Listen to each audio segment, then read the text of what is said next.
Olá, nessa videoaula nós vamos dar continuidade à nossa discussão com relação a métodos aproximados para a determinação das condições de equilíbrio líquido-vapor para sistemas que se caracterizam pela formação de duas fases líquidas em equilíbrio com uma fase vapor. Numa videoaula anterior, nós discutimos como obter estimativas das temperaturas de ponto de bolha e de ponto de orvalho. Agora, nós queremos pontos intermediários a essa curva de Flash, ou seja, essa curva de T como uma função da fração vaporizada. Ou seja, um esboço aqui embaixo, né, nós temos na nossa abscissa a fração vaporizada. A nossa ordenada é a temperatura. Então, quando a fração vaporizada é nula, nós sabemos que nós estamos na condição de temperatura de ponto de bolha. Por outro lado, quando a fração vaporizada é igual a 1, nós sabemos que nós temos a condição de temperatura do ponto de orvalho. Então, esse esqueleto nós já temos, ou seja, sabemos o limite, a faixa de temperaturas vai de TPO a TPB, né? E sabemos a fração vaporizada, que obviamente vai de 0 a 1. Então, a gente quer construir essa curva da região que vai da fração vaporizada nula à fração vaporizada igual a 1. Tá certo? Então, nós vamos discutir métodos aproximados para essa finalidade. Na verdade, os métodos são aqueles que a gente vinha usando para TPO e TPB. Nós apresentamos como método 1 e método 2, um em que o cálculo era feito em base seca, outro em que o cálculo era feito em base úmida. Então, é um prosseguimento àquela aula. Ou seja, se você ainda não a viu, pare de assistir essa aula que está assistindo agora, assista a primeira de TPO e TPB, para depois, então, se dirigir a essa de pontos interiores da curva de Flash. Bom, como a gente fez no caso do ponto de bolha e ponto de orvalho, nós vamos começar analisando misturas binárias, e aí depois a gente passa, então, a discutir as misturas multicomponentes. Quando a fração vaporizada vai aumentando, vai chegar um momento em que uma das duas fases líquidas presentes vai desaparecer, né? Ou seja, a gente começa com as duas fases líquidas, né, no ponto de bolha, aí começa a se formar a fase vapor em detrimento do desaparecimento dessas fases líquidas. Elas vão diminuindo, porque eu estou vaporizando cada vez mais. Chega um momento que uma dessas duas fases líquidas desaparece, né? Ora, se a gente coloca a regra das fases, número de graus de liberdade igual a componentes mais 2 menos o número de fases, o que acontece? Nós estamos trabalhando com dois componentes, né, sendo que nós temos três fases coexistindo, duas fases líquidas e uma fase vapor. Isso nos daria 1 grau de liberdade. Essa curva de Flash que a gente se referiu, eu esqueci de mencionar, mas eu vou frisar agora, né? Ela é uma curva isobárica, nós fixamos a pressão e definimos a composição Z, composição da nossa alimentação. A nossa alimentação é completamente conhecida, tá? Então, no caso dos graus de liberdade que nós só temos 1 grau de liberdade e ele já foi consumido, por assim dizer, na hora que nós fixamos a pressão. Então, o que acontece? Se eu tenho aqui a fração vaporizada 0, me deu o valor da temperatura do ponto de bolha. Como eu só tinha 1 grau de liberdade, que é a pressão, à medida que eu vou aumentando a fração vaporizada, que ela vai aumentando, a temperatura permanece constante. Enquanto eu tiver 3 fases, eu só tenho 1 grau de liberdade, a minha temperatura fica constante. Quando acaba uma das fases, quando desaparece uma das fases líquidas, eu passo a ter 2 fases, eu passo a ter 2 graus de liberdade, a temperatura começa a ascender em direção a TPO, ok? Deixa eu tirar essa sujeirada da tela, tá? Isso é o que está dito na sequência aqui, né? Observamos que, pela regra das fases, quando eu tenho as 3 fases coexistindo, a temperatura e a composição do vapor ficam constantes, a única coisa fica aquela região de patamar no diagrama, né? de curva de Flash. Né? À medida que some uma das fases, aumenta o grau de liberdade, a curva vai subindo em direção à TPO, foi mais ou menos o que eu esquematizei na figura anterior. Tá? Vamos tomar um exemplo que a gente usou lá na videoaula de ponto de bolha e ponto de orvalho.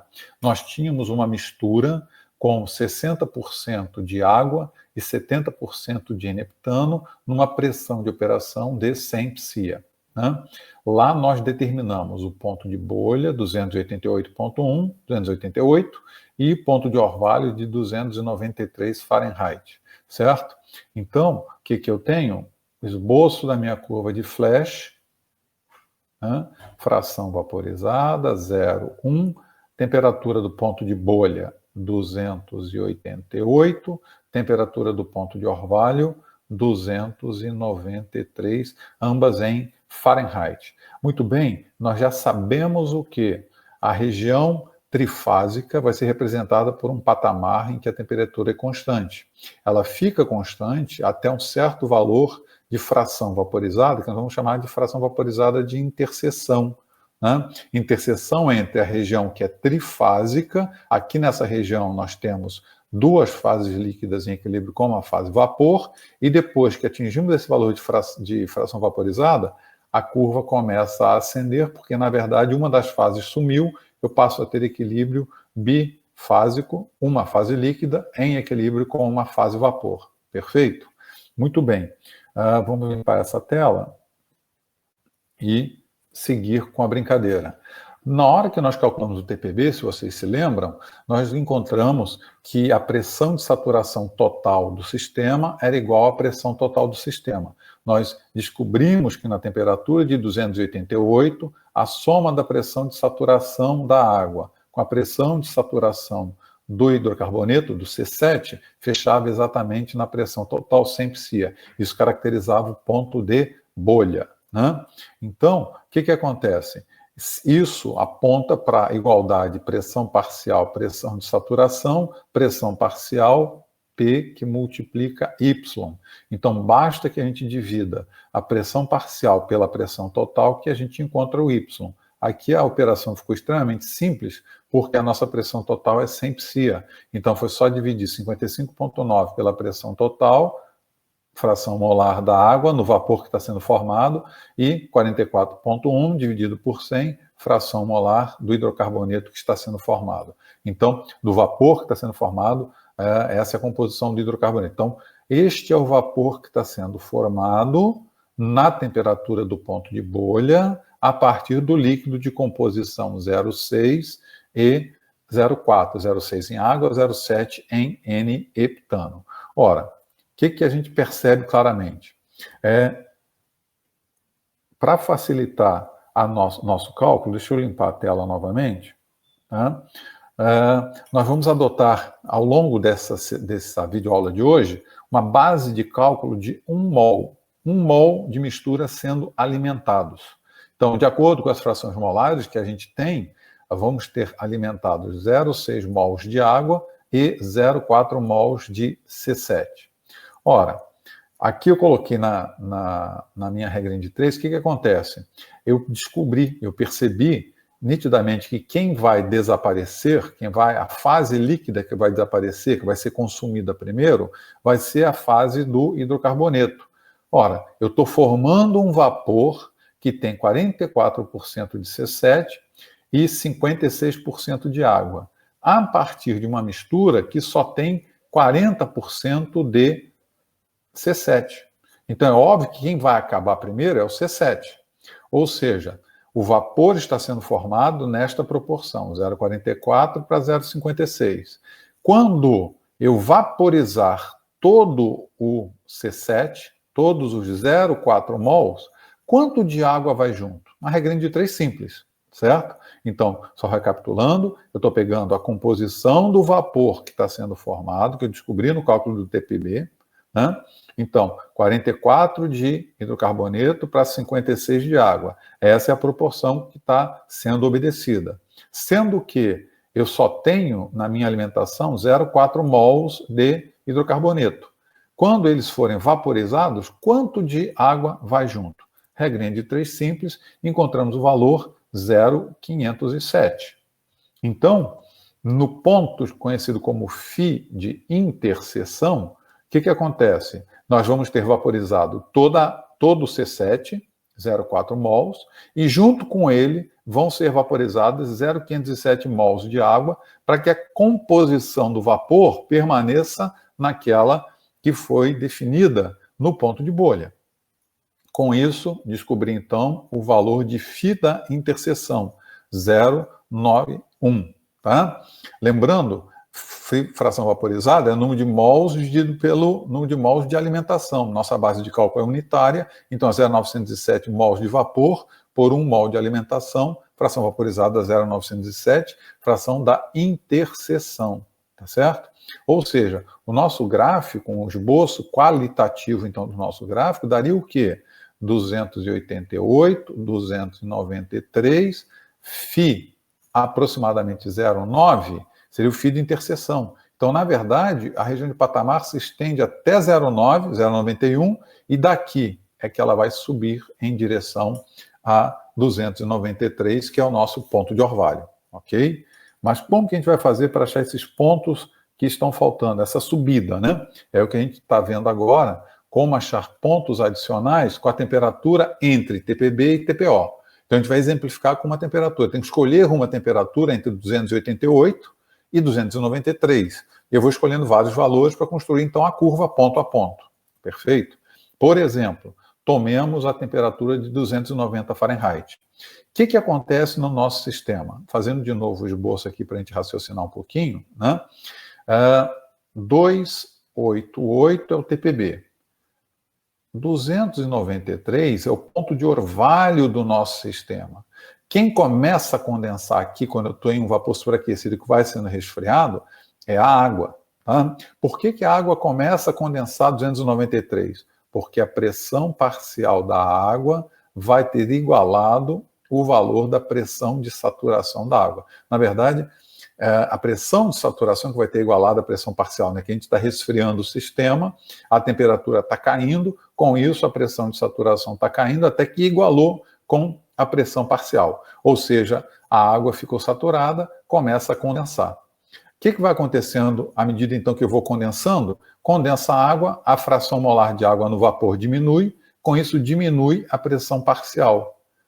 A igualdade deixa de existir. Então, cai um pouquinho mais a temperatura, né? Cai a pressão parcial, cai a temperatura, cai a pressão parcial, cai a temperatura. O que eu estou querendo dizer com isso é que, ao longo desta curva de queda, de condensação de água, o que está acontecendo? Ao longo de toda ela, vale a igualdade pressão parcial igual a pressão de saturação da água. Então, o que eu escolhi? Eu estou querendo construir a curva, eu não tenho a curva construída. Então, deixa eu pegar aqui a borrachinha. Tá? Então, o que eu... Ah, meu Deus. O que eu vou fazer aqui? Eu vou escolher uma temperatura aqui intermediária, no caso 290. Calculei a pressão de saturação, que eu sei que será igual à pressão parcial da água, certo? Então, esse 57,6 é numericamente igual à pressão parcial da água.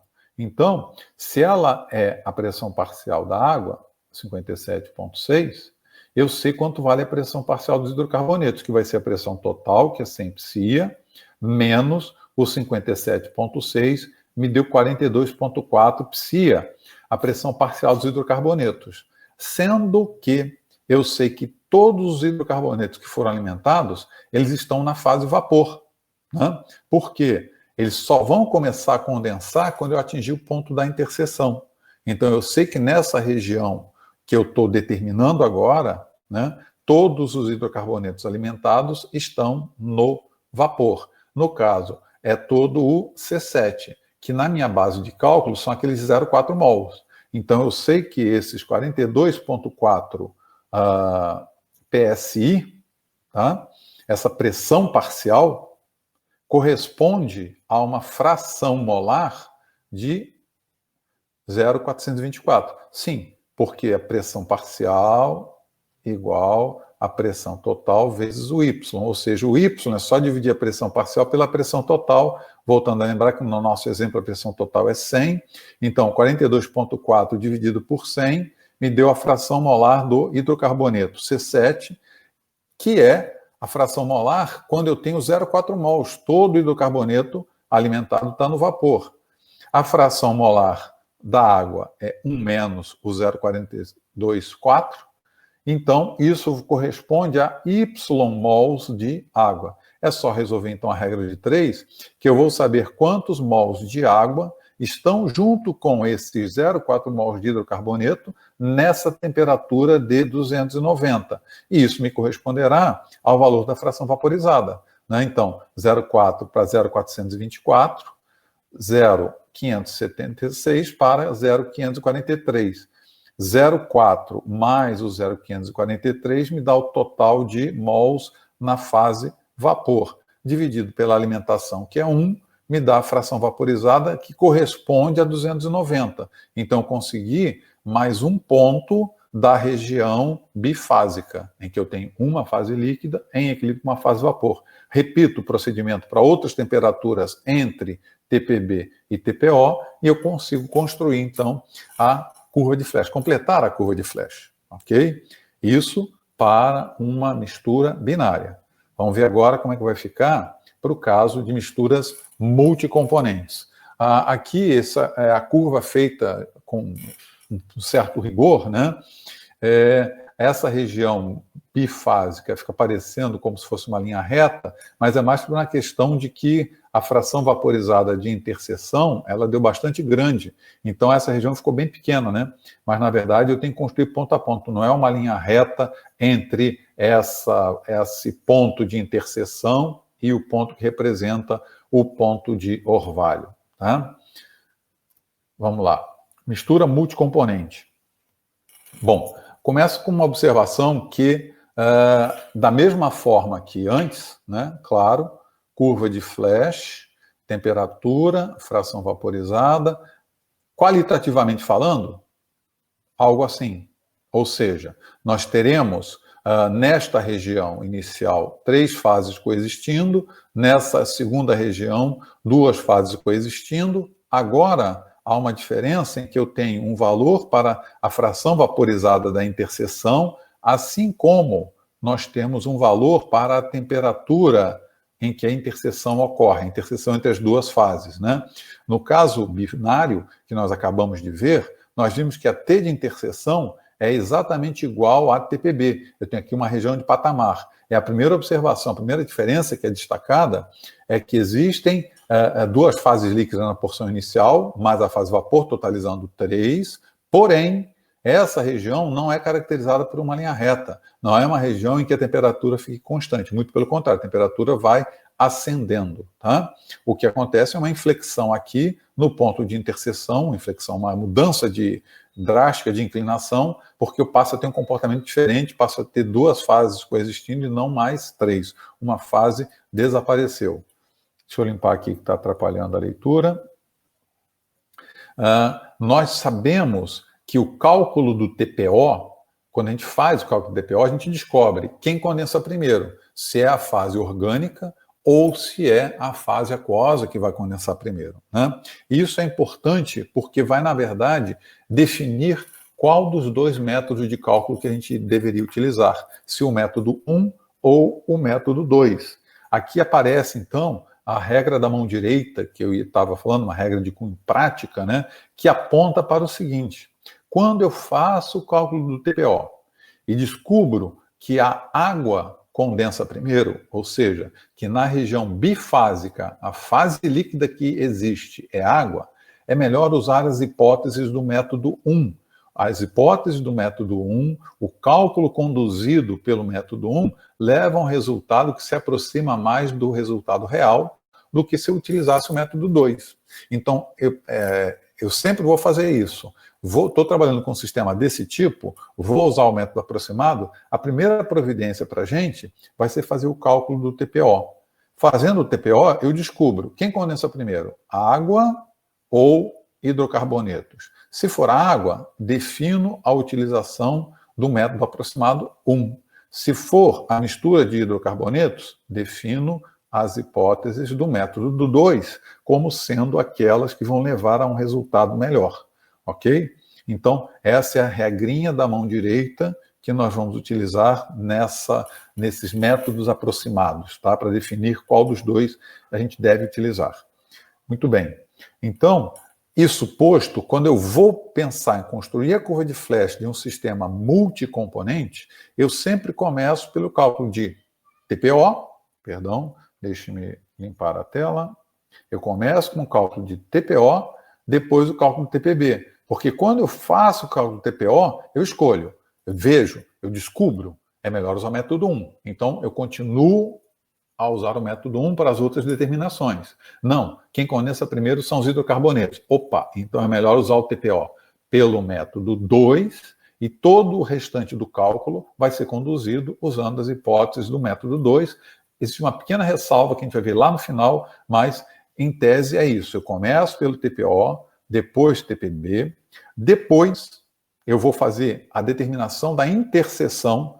Lembra que a gente falou que tem agora a temperatura de interseção e o φ de interseção? Então, isso vai ser a segunda providência. Depois, eu vou construir a curva da região bifásica. Tenho apenas uma fase líquida em equilíbrio com a fase vapor, tenho um equilíbrio bifásico. E a última coisa que eu faço é a construção da região trifásica, duas fases líquidas em equilíbrio com uma fase vapor. Essa é a sequência recomendada para que a gente tenha sucesso na construção dessa curva de Flash de misturas multicomponentes. Então, a gente já sabe calcular TPO, já sabe calcular TPB, pelos métodos 1 e 2, videoaula anterior. Então, agora o que a gente tem que começar a fazer é descobrir como determinar a interseção. Muito bem. A gente vai começar pelo caso em que no TPO, eu descobri que a água é quem está condensando primeiro. Então, vou colocar aqui uma ressalva para a gente estar se lembrando o tempo todo. A água condensa primeiro, certo? Então, estamos usando o método 1. Método 1 era aquele que é feito, é conduzida a análise em base seca, ok? Então, vamos em frente. Como é que é o procedimento? O que eu quero descobrir, na verdade, é a temperatura em que vai começar a condensação dos hidrocarbonetos. O TPO começa a condensar a água. Eu vou baixando a temperatura, vou removendo o calor, vou condensando cada vez mais água, até que chega um momento em que começa a condensar a mistura de hidrocarbonetos. Tá certo? Então, isso é que vai definir a temperatura e a fração vaporizada de interseção. O procedimento lembra muito a determinação do ponto de orvalho pelo método 1 que a gente aprendeu na videoaula anterior. Tá? Lembra, mas tem uma diferença crucial que eu vou tentar destacar aqui agora, tá certo? A alimentação, se vocês olharem, ou há pouco tempo olharam a aula de TPO e TPB, devem se lembrar que um exemplo que nós utilizamos lá para demonstrar o método 1, quem condensava primeiro era a mistura de hidrocarbonetos. E agora eu quero que quem condense primeiro seja a água. Então vocês vão observar que essa mistura que a gente está colocando aqui, está destacada aqui em amarelo, a composição dessa nossa mistura, ela tem 90% de água, né? A mistura, se eu faço o cálculo em base seca, esqueçam a água. Note, a composição da minha mistura vai ser 0,25, 0,5 e 0,25, que é a mesma composição do sistema que nós usamos como exemplo lá atrás. Só que lá atrás tinha 10% de água. E com isso, quem condensava primeiro era a mistura de hidrocarbonetos. Agora, nós estamos tomando como exemplo um sistema em que os hidrocarbonetos estão na mesma proporção, porém tem muito mais água, tem 90% de água. Nessa condição agora, quem condensa primeiro é a água. Isso aqui pode ficar até como um exercício para os senhores, determinar o ponto de orvalho desta mistura para uma condição de pressão total de 25 PSI absolutas. Ok? Feita essa observação, vamos em frente. Tá? Então, está aqui. Lembrando, é um cálculo em base seca. Então, no ponto de orvalho, Z era dado, Z é a composição da mistura, certo? Como é ponto de bolha, desculpem, né? Perdão, estamos calculando a interseção, então é ponto de orvalho, vamos descobrir a temperatura em que a mistura de hidrocarbonetos vai começar a condensar. Então, o que eu fiz? Eu estou calculando Z', certo? Que é a composição do vapor em base seca. Então, eu tinha 90% de água, tirei a água fora, sobrou o quê? 25% de C5 e de C7, 50% de hexano, tá? Muito bem. Ponto de orvalho, somatório de ZI sobre KI tem que ser igual a 1, sendo que é em base seca, Z' sobre K'. Perfeito? Tá? Deixa eu apagar esse e vamos em frente.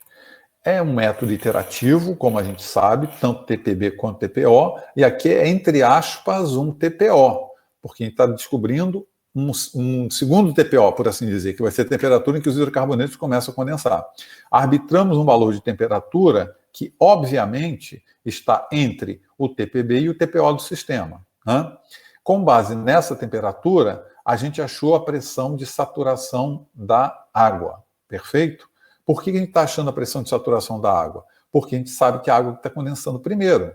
Então, a mesma coisa que a gente viu no caso binário, se eu estou com a curva de flecha aqui, TPO, e eu estou descendo do TPO,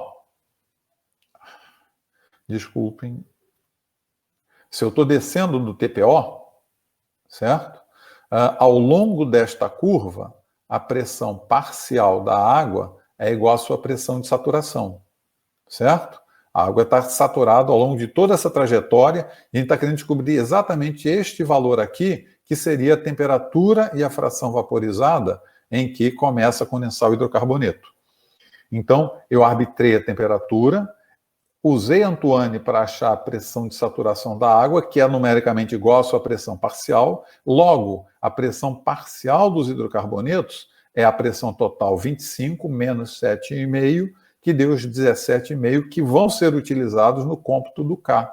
Então, este K', que é em base seca, então eu descontei a pressão parcial da água, foi avaliado na temperatura de 180, que foi a temperatura arbitrada, na pressão parcial dos hidrocarbonetos, que é 17,5. O resto agora é história, né? Trabalho de calcular as constantes, né? Pressão de saturação dividida pela pressão total, na verdade pelo 17,5, divido Z' por K', Z' por K', encontrei os valores que somados deram 0,981. Muito bem. Deixa eu limpar a tela para a gente. O que acontece? Esse nosso somatório, eu queria que atingisse o valor de 1. Né? Então, já sabemos que a gente tem que mexer na temperatura. Tenho que fazer o que com a temperatura? Eu quero que o somatório aumente, os valores de K têm que diminuir. Tenho que pegar uma temperatura menor. 178. O que acontece? Nessa nova temperatura, a pressão de saturação da água diminuiu, a pressão parcial dos hidrocarbonetos aumentou, o K' foi calculado agora numa temperatura um pouco menor, numa pressão um pouco maior. O que aconteceu? Os valores de Z diminuíram e o nosso Z' sobre K' passou de 1. Então, aqui deu menor do que 1, aqui deu maior do que 1. Então, na verdade, eu preciso de um valor intermediário, né? Claro, eu poderia fazer uma terceira iteração com um valor entre 180 e 178.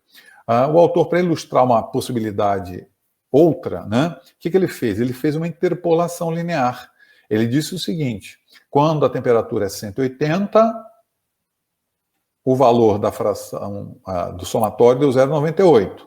Quando deu 178, deu 1,04. Eu quero que dê 1. Então, eu estou vendo que 1, obviamente, está mais perto de 0,98 do que de 1,04.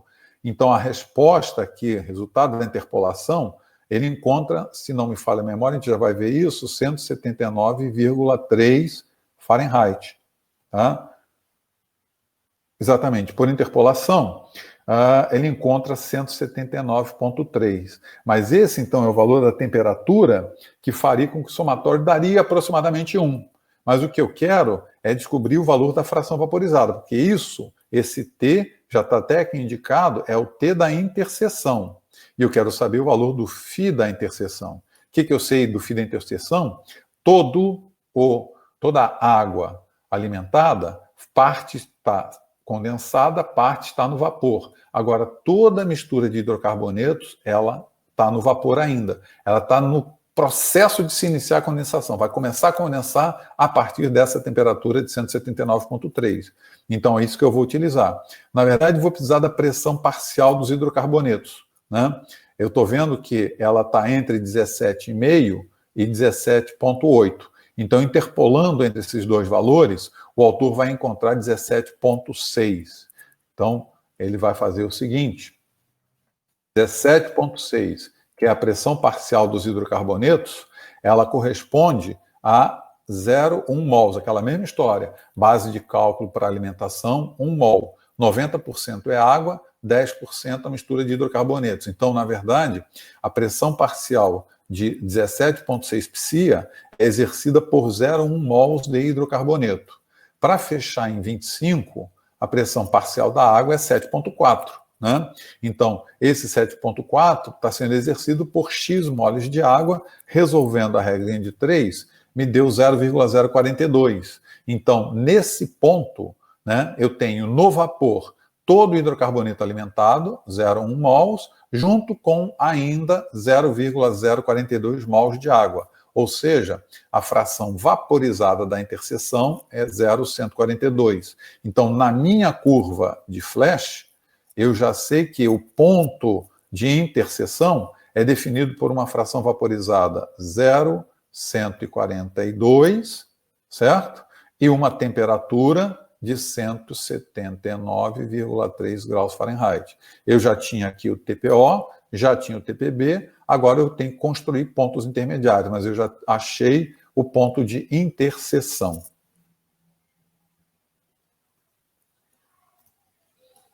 Como é que eu faço para construir pontos daquela região bifásica? É muito fácil, porque, lembrando, no ponto de orvalho, começou a condensar água. Ao longo da curva de saturação, a igualdade de pressão parcial da água com pressão de saturação da água vai estar valendo. Então, eu vou simplesmente arbitrar um valor de V, né, como está dito aqui, e a partir dele determinar T. Na verdade, eu posso fazer o caminho inverso, fica a gosto do freguês. Mas vamos fazer como está indicado aqui. Ou seja, na verdade, quando eu falo arbitrar um valor de V, veja o seguinte, relembrando, nosso φ de interseção deu 0,142. Né?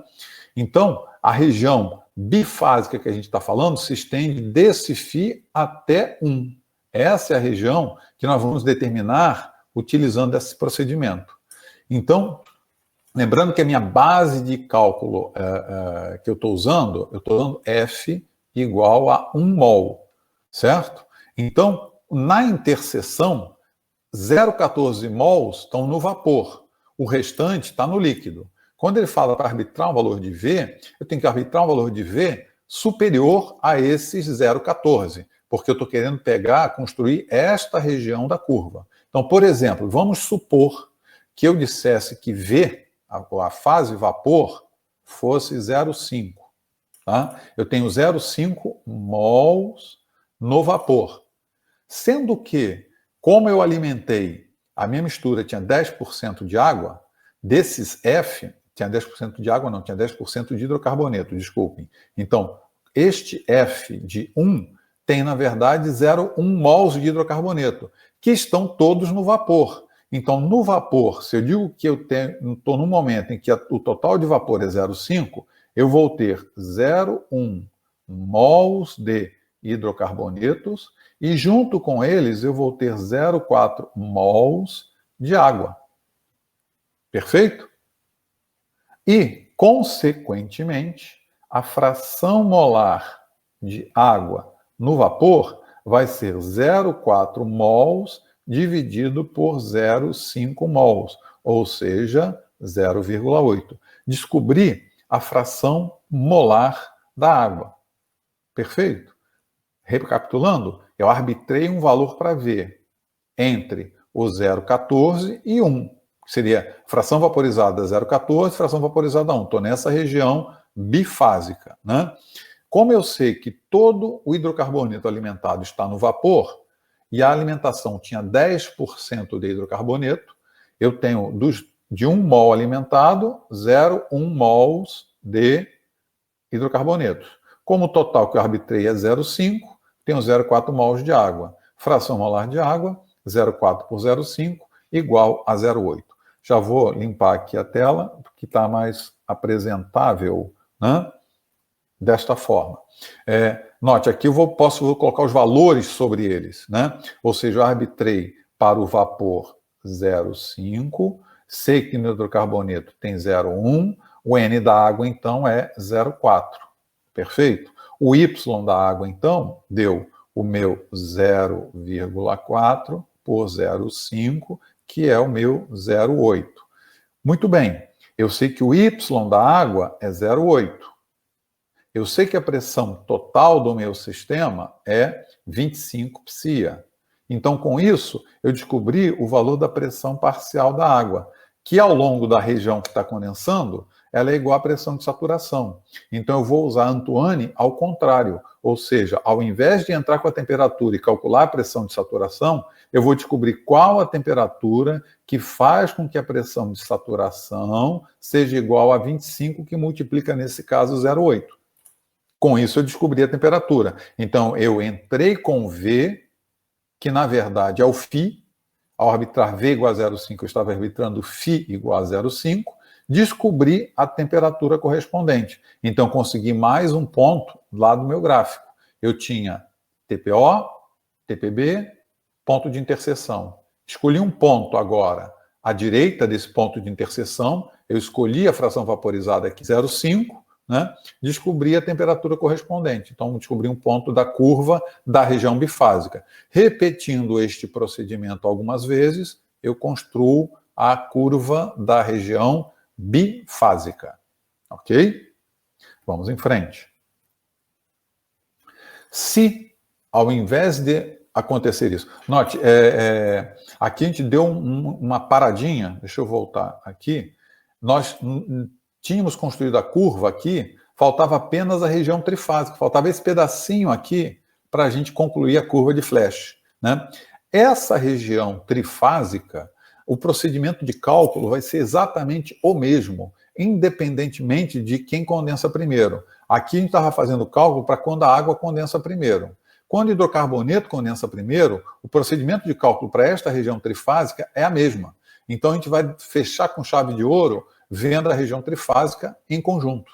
Então a gente vai dar um pause aqui nesse processo e nós vamos então agora para descobrir como é que a gente faz a interseção e a curva da região bifásica para a situação em que os hidrocarbonetos condensam primeiro. Então agora eu estou com hidrocarbonetos condensando primeiro, então a gente está usando as hipóteses do método 2 para cálculo do TPO, cálculo do TPB e para o cálculo da interseção.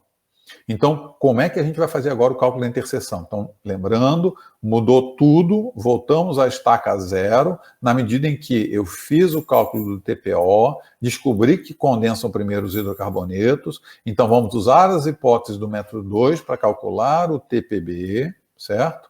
E agora nós temos que achar a interseção.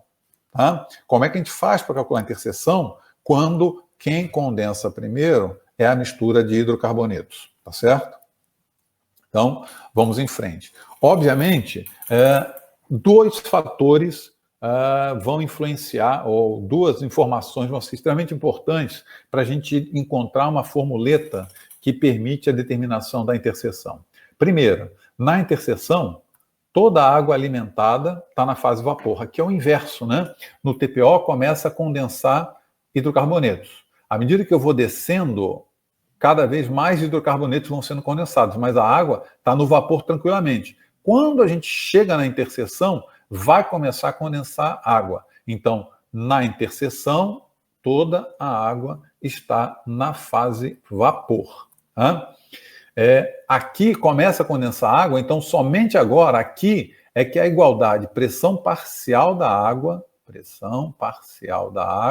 igual à pressão de saturação da água, a partir de agora. No caso anterior, Ao longo de toda essa curva de saturação, essa igualdade estava valendo. Agora, somente a partir daqui é que essa igualdade vai valer, porque a água vai começar a condensar.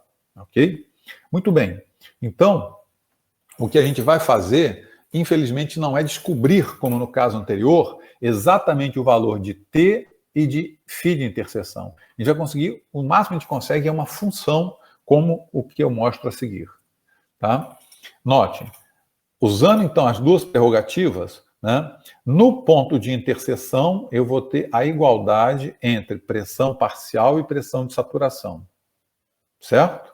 Se essa igualdade está acontecendo na interseção, eu posso escrever que, claro, o somatório de pressões parciais vai ser igual à pressão total. Só que eu substituir a pressão parcial do hidrocarboneto pela pressão de saturação, uma vez que eu estou na interseção. Estou querendo ter uma expressão válida apenas e tão somente para o ponto de interseção. Então, eu pude escrever a pressão parcial dos hidrocarbonetos como uma função da pressão de saturação da água, por conta dessa igualdade entre pressão parcial e pressão de saturação na interseção.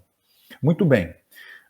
A razão molar de água é dada pelo número de mols de água, pelo número de mols de hidrocarboneto. Claro, se fosse N de água sobre N de hidrocarboneto mais N de água, isso seria a fração molar de água. Isso para nós é uma razão molar de água. É como se fosse a concentração de água determinada, expressa em base seca. A relação entre o número de mols é a mesma coisa que a relação entre pressões parciais. Isso na fase vapor, né? E aí eu substituí valores. No ponto de interseção, a pressão parcial da água é igual à pressão de saturação da água.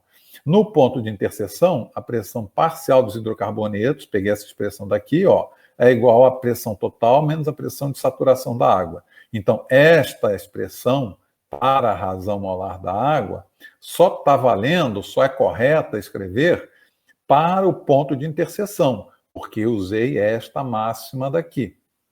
Ok? Muito bem.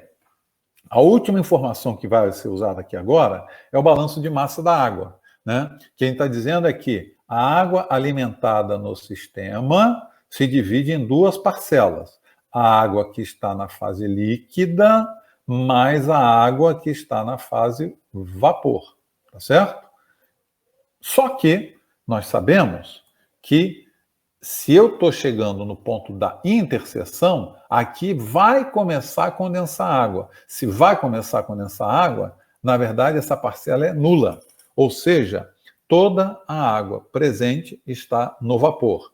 Então o que está escrito aqui é exatamente isso. V que multiplica a fração molar de água. Aqui simplesmente a gente escreveu a fração molar da água Y em base úmida como sendo igual à fração molar da água dividido por água mais 1, isso em base seca. Perfeito?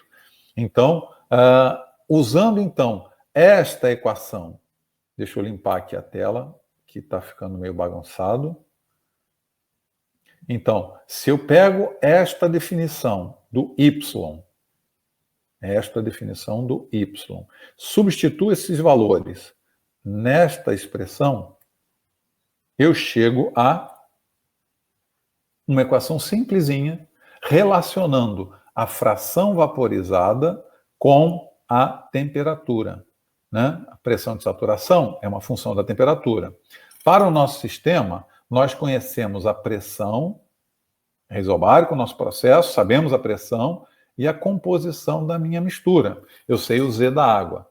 Então, o que ele está me dizendo aqui, ele me deu uma função de como o φ varia com T, ou, se você preferir, como o T varia com φ. Isso aqui é uma função que, na verdade, ela só vale se isso aqui for o φ da interseção e a temperatura utilizada aqui for a temperatura da interseção. Só que eu não sei nem o valor de T de interseção, nem de φ da interseção. Qual uso que essa expressão pode ter, então? Muito simples. O que a gente vai fazer é esboço da nossa curva de Flash. T, φ, o que a gente sabe por enquanto? Por enquanto nós sabemos TPB e TPO. Ao fazermos o cálculo do TPO, que foi a primeira coisa que nós fizemos, nós descobrimos que os hidrocarbonetos condensavam primeiro. Então, achamos o TPO, achamos o TPB pelo método 2, hidrocarbonetos condensam primeiro, e agora a gente teve que vir para lançar mão desta expressão. O que a gente vai fazer? Nós vamos plotar esta função nessa nossa curva, né? Ou seja, eu posso, por exemplo, acho que é o mais razoável, atribuir um valor para a temperatura entre TPB e TPO, atribuo um valor para a temperatura, calculo a pressão de saturação por Antoine, faço as contas, já que eu sei Z, P e acabei de calcular a pressão de saturação, achei o φ de interseção. Então, eu vou fazendo isso e vou construir aqui essa curva auxiliar. Então, esta curva foi plotada aqui. Perfeito? O que essa curva é? É o lugar geométrico de onde vai estar acontecendo a interseção. Eu não sei onde exatamente ela é. Eu não sei se ela é aqui, se é aqui, se é aqui. Mas a interseção vai ser um ponto sobre essa curva. Só esse ponto faz sentido, mas eu ainda não sei onde é, então o que eu faço é eu traço essa curva. E agora, por um procedimento que a gente vai mostrar qual é, eu começo a construir a curva da região bifásica, que vai de TPO até a interseção. Então eu vou construindo, a partir de TPO, essa curva. Com isso, eu defino que a interseção foi aqui, por exemplo. Tá? Eu vou construindo a curva da região bifásica, partindo de TPO, em direção a T de interseção. Só que antes eu faço o quê? Essa curva auxiliar, utilizando esta função. Ok? Então, vamos em frente. Aqui é o que a gente está falando. Como é que é feita a determinação dos pontos da curva da região bifásica? Utiliza-se flash procedimento convencional. O que é flash procedimento convencional? É o flash de Hatford-Rice que nós aprendemos. Por quê? Porque se a gente está usando as hipóteses do método 2, né? Então a gente vai pegar aquele somatório, lembra da função f de φ igual a somatório de ZI que multiplica 1 menos KI sobre 1 mais φ KI menos 1 igual a 0. Né? Eu achava, esse era o procedimento convencional que a gente está se referindo, né? É um flash isotérmico, né? Eu conheço os valores de Z e de K, é isotérmico, tendo a temperatura, o processo é isobárico, tendo a temperatura que eu escolhi, porque na verdade o que eu estou fazendo é pegando valores de temperatura próximo a TPO e construindo a curva da região bifásica. Então, seja valores de T, seja valores de K. Sendo que tinha aquele problema com o K da água. Lembra que o método 2 pressupõe um pouquinho de água diluída, traços de água na fase orgânica, na fase líquida orgânica. Então, esse somatório de I de 1 até C tem uma parcela da água. O que a gente tem que fazer? O K da água, a gente pega um valor bastante elevado. O que significa isso? Eu faço a determinação dos Ks dos hidrocarbonetos. Vamos supor, são 3 hidrocarbonetos nesse caso. Um valor de K deu 4, outro deu 2,5, outro deu 0,3, por exemplo. Então, eu pego o K da água, um valor bastante elevado. Eu pego uma ordem de grandeza acima. Digamos, eu pego 40 para o K da água. Né? É um valor bastante elevado que vai descaracterizar a parcela da água nesse somatório, comparado com as parcelas que envolvem os outros 3 hidrocarbonetos. Então, fica bem fácil, na verdade, achar essa curva. Então, recapitulando, curva de flash, T de φ, TPO, TPB, a interseção, neste caso, condensando primeiro os hidrocarbonetos, eu traço essa curva a partir daquela função φ como uma função de T, porque na verdade era a pressão de saturação, né?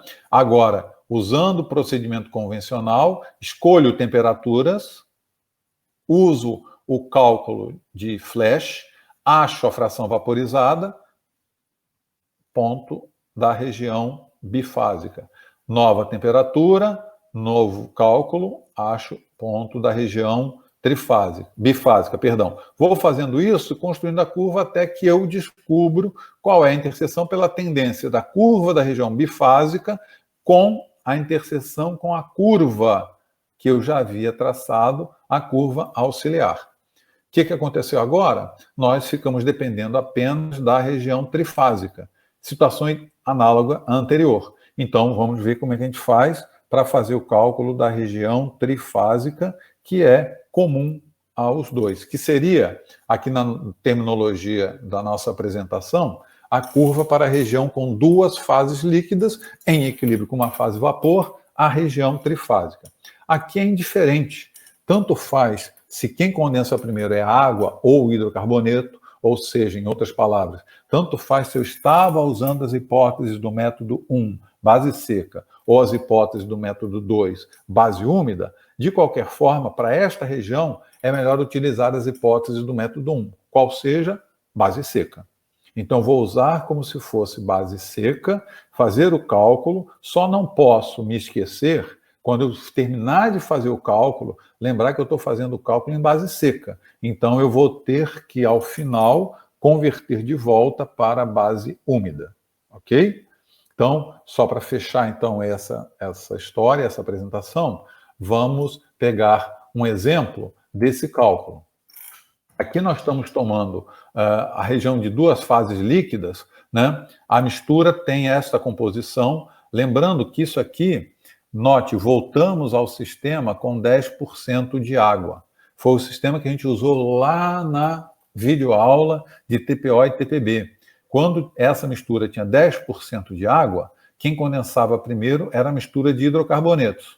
Quando ela passou a ter 90% de água e os hidrocarbonetos na mesma proporção, quem condensava primeiro era a água. Então, note, fazendo o cálculo de TPO lá atrás, né, usando esta composição, na pressão de 25 psia, nós descobrimos que quem condensava primeiro era a mistura de hidrocarbonetos. Se era a mistura de hidrocarbonetos, nós fizemos TPO, TPB, interseção, região bifásica, usando o método 2, porque os hidrocarbonetos condensaram primeiro. Porém, a região trifásica, a região com duas fases líquidas, recomenda-se usar o método aproximado, o método 1, independente de quem condensa primeiro. Então, por isso que a gente colocou exatamente esse exemplo, né?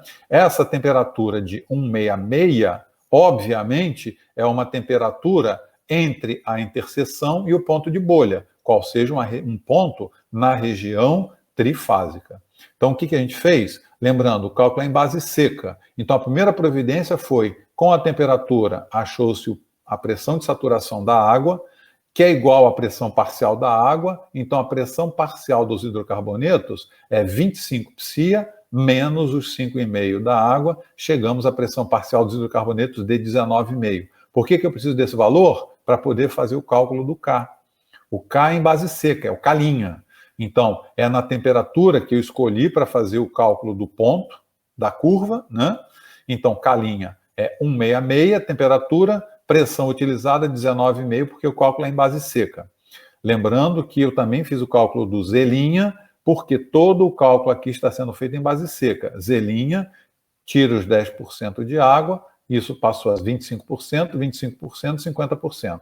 Muito bem, vou usar agora estes valores de Z' e de K' no velho e famoso F de Φ, somatório, etc, etc, Rutherford-Rice, aquela fórmula, expressão para cálculo do flash convencional, isotérmico, tá? Só no caso vão ter 3 parcelas, porque não tem parcela da água, porque é em base seca. Muito bem, nos pouparam desse trabalho, fazendo essa determinação, o valor da fração vaporizada encontrada deu 15%. Lembrando que este valor foi encontrado com K' e com Z', então é um valor de Φ'. É o valor da fração vaporizada, porém em base seca. Eu tenho que voltar esse valor para a base úmida, tá? Então, como é que eu faço isso? Eu sei que, considerando novamente aquela base de cálculo unitária, alimentação 1 mol de mistura, né? Sendo que dessa mistura, 10% era água, 90% de hidrocarbonetos. Então, 90% de hidrocarbonetos, 90%, perdão, 0,9 mols de hidrocarboneto alimentados, com a fração vaporizada, que eu acabei de calcular, de 15%. Então, 15% do 0,9 alimentado me deu que no vapor nós temos 0,15 0,1372 mols de hidrocarboneto, tá certo? Com uma pressão parcial, é só voltar, se a gente não estiver confiando, volta uma transparência para trás, a pressão parcial dos hidrocarbonetos, 19,5. Foi o valor que a gente usou lá na transparência seguinte. Então, para a pressão de 19,5, né, estão sendo exercidas por 0,1372 mols de hidrocarboneto. A pressão parcial da água, 25 menos 19,5, está sendo exercida por X mols de água, né? Regrinha de 3 me deu o número de mols de água que estão junto com esses 0,1372 mols de hidrocarboneto, né? Configurando, então, que a fração vaporizada em base úmida, ela é de 0,1759, 17,6% em base úmida, enquanto era 13,72 em base, 15,24 em base seca, 17,6 em base úmida, ok? Isso nos mostra, então, como poderíamos calcular vários pontos intermediários e fechar, então, essa curva de Flash. E isso nos leva ao fim dessa videoaula, tá certo? Espero que tenha sido possível assimilar o conteúdo e qualquer dúvida, entre em contato pelos nossos canais. Obrigado.